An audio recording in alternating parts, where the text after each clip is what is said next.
What's going on, everybody? Welcome back to the channel. I am After Sound, and we bring you Splinterlands content every single day. We also stream over on Twitch at This Is After Sound every single day, so come say hello. We do giveaways every stream, and we do giveaways here as well every week, so just make sure to leave your in-game username in any comment that you leave in order to enter that giveaway. Awesome. So I've been seeing this kind of question around in the comment section, but actually also on Reddit quite a bit.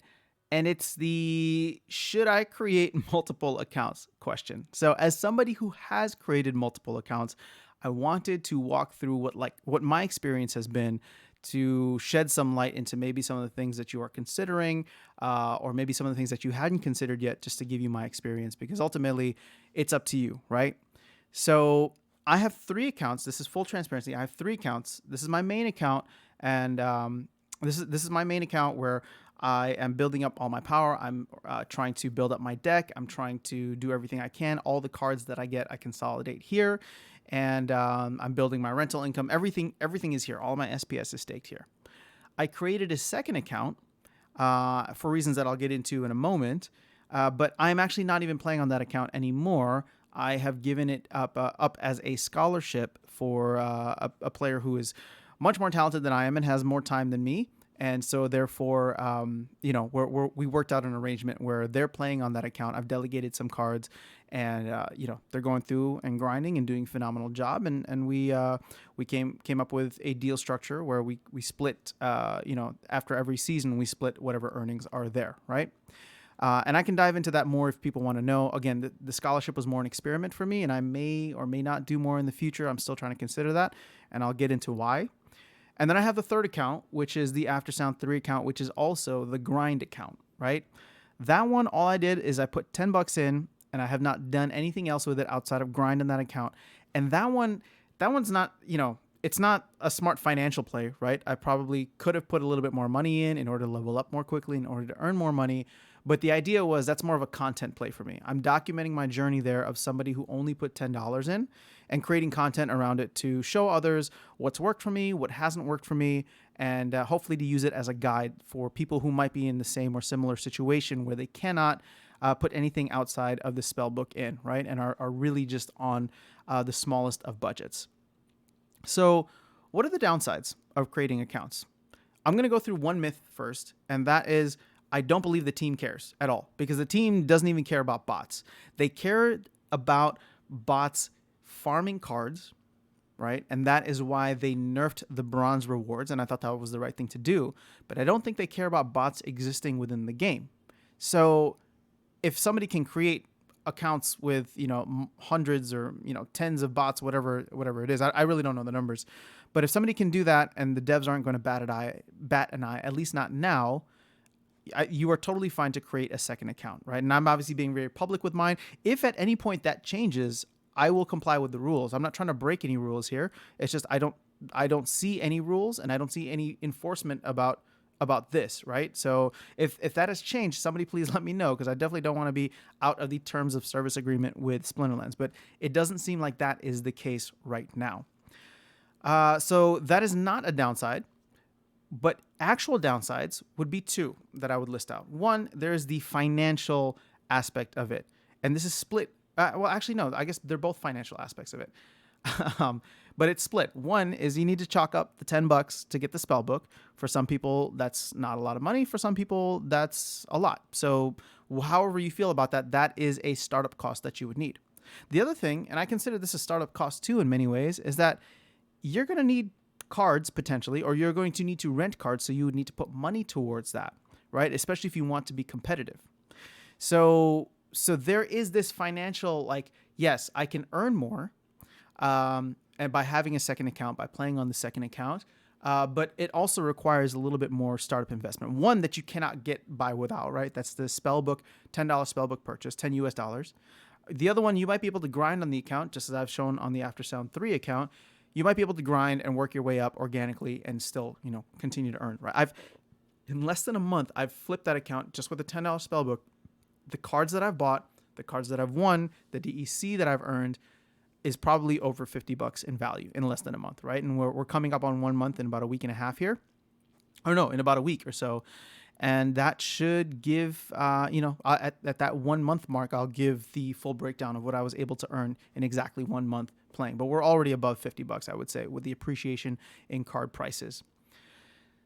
So those are the downsides to me, right? Also, and this may not be a specific downside for you. It was a downside for me, was now I have to dedicate more time to this game, right? And with where my life is, I for those who may not know, I'm actually not a gamer or a content creator in this way. I love Splinterlands and have started doing this because I enjoy it. But I'm a musician, right? And I've had some extra time with no touring, so a lot of it has just been music releases and things like that. And I've taken some time off here and there, and it's been a weird. Let's just put it this way: it's been a weird 18 months with COVID. There's been some personal things for me. There's been some music things for me, but it's allowed me to dive deep into the crypto realm, into the crypto gaming realm, right? But time is definitely something you need to consider, right? You don't want to start. Like, granted, at the end of the day, you only have to pay the $10 and you're never going to lose anything, right? There's just the opportunity cost if you don't go in, play the game, and try to earn something from it. It's just kind of sitting there. So what are the benefits? Well, the main thing is that you can earn more because you'll have more, right? You'll have more accounts. And the main reason that I started a second account in the first place was this right here, your capture rate. You don't want this to go too low because there is a set amount, a maximum amount that you can win per game. And for those who may not be sure of what the capture rate stands for, or the ECR, right? That's this portion right down here, capture rate. If this is at 100% and you play a game and you win, you will win. You will receive the maximum amount of DEC available to you for your win. Now, if I was to play a game right now and only have a capture rate of 56%, or we'll just round down and say 50%. Let's say at the level that I'm at with the cards that I'm using and the rating and league and all that, let's say I'm supposed to get 10 DEC.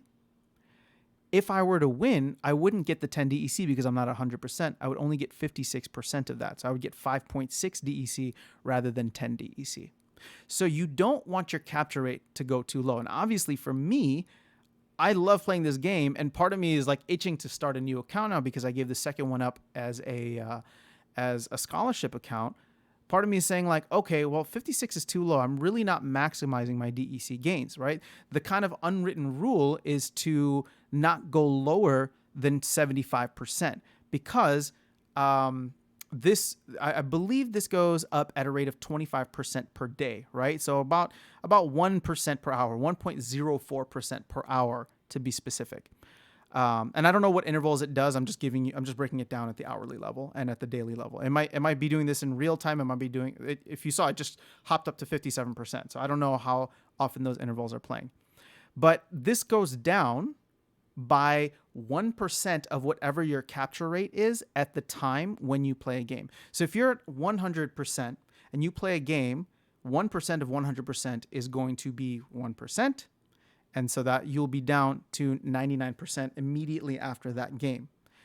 Then if you were to play, it would go down 1% of 99%, which is going to be 0.99%, right? So there's diminishing returns here, which means it'll be very, very difficult for you to ever actually get to zero. I've been in the mid to low 20s before because I was just grinding away, trying to get leaderboards one season, which was a futile effort. I did not get there, but I was just grinding away because I didn't fully understand capture rate.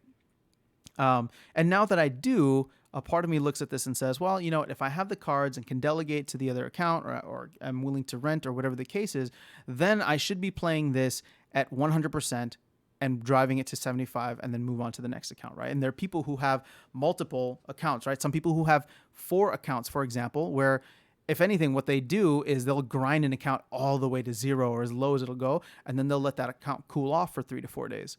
And the next day they come back, they play the other account, rinse, repeat, right? So if you want to start a second account or multiple accounts, it's up to you. I don't think that there's necessarily anything wrong with it. It's just these are the things that I would consider, right? The upfront cost and investment. And maybe if you're already thinking about it, that upfront cost isn't really something that matters to you, or it's not an insurmountable value to you. So the bigger thing is, okay, how successful are you going to be with the cards that you have? Can you delegate from your main account? Can you buy more cards with this account, right? Like, what's the kind of investment that you're putting in, and what's the long-term play here? So those are the things that I would just ask you to consider before hopping in. Obviously, the ECR is a big one. And so, with that being said, if those aren't issues for you and you're all good, go for it. I mean, this is a growing game. There will be many, many more players to come along. But as of now, there are no issues with people being in or people owning multiple accounts. So that's all I have for you today. Hopefully that was helpful, or at least shined a light on some of the considerations that I've had and what my experience has been with multiple accounts. So let me know your thoughts. If you've had different experiences, I would love to hear it. Or if you think that I'm wrong in evaluating it this way, definitely let me know. I'm always open to other perspectives.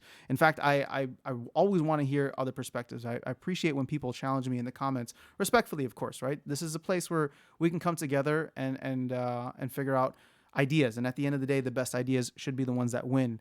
And yeah, so that's all I have for you guys today. Let me know your thoughts. If this is bringing you value, please consider liking and subscribing. It is a free and easy way to support the channel. But other than that, I will see you around the game, and I will see you in the next video. Have a good one.